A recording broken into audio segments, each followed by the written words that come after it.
The story begins in the 17th century. England, under King James I, was a rising maritime power. English merchants, eager to tap into the fabled riches of the East, formed the East India Company in 1600.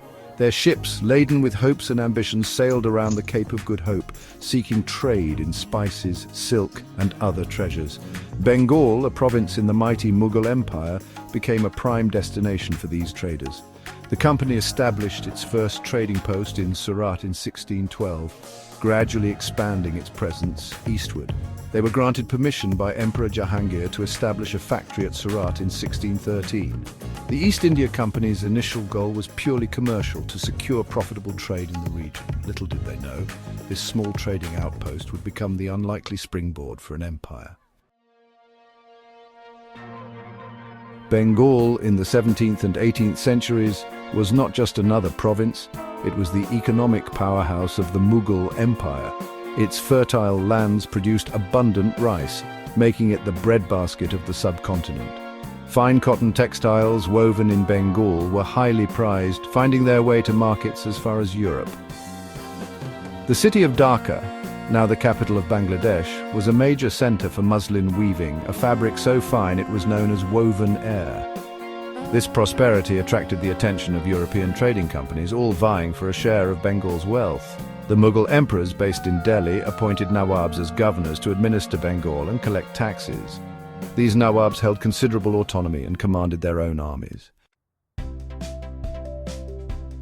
As the East India Company's trade in Bengal grew, so did its ambitions.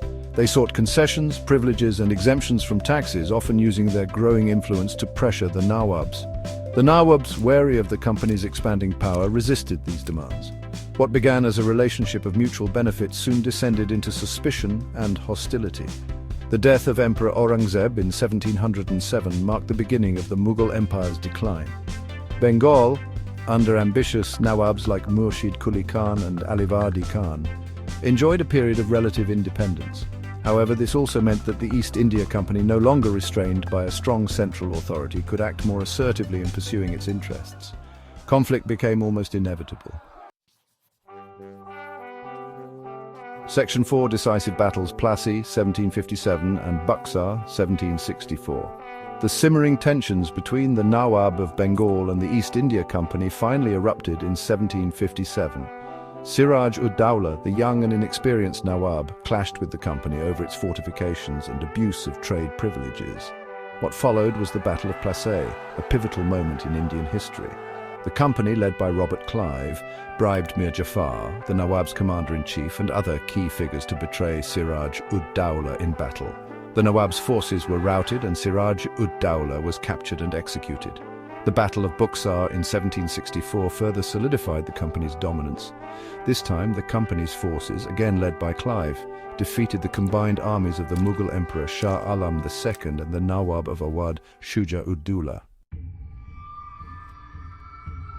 Section 5. The dawn of company rule shaping Bengal's destiny. The victories at Plassey and Buxar were not just military triumphs, they were turning points in the history of Bengal and indeed India. The East India Company, once a humble trading concern, was now the paramount power in Bengal. The company, through its puppet Nawabs, now controlled the vast revenues of Bengal. This wealth was used to further expand their military power, conquer more territory, and secure their grip on India's trade. The Battle of Plassey marked the beginning of British rule in India, which lasted for the next 2 centuries. The economic exploitation of Bengal under company rule, coupled with its political emasculation, had a profound and lasting impact on the region and its people, paving the way for British dominance over the subcontinent.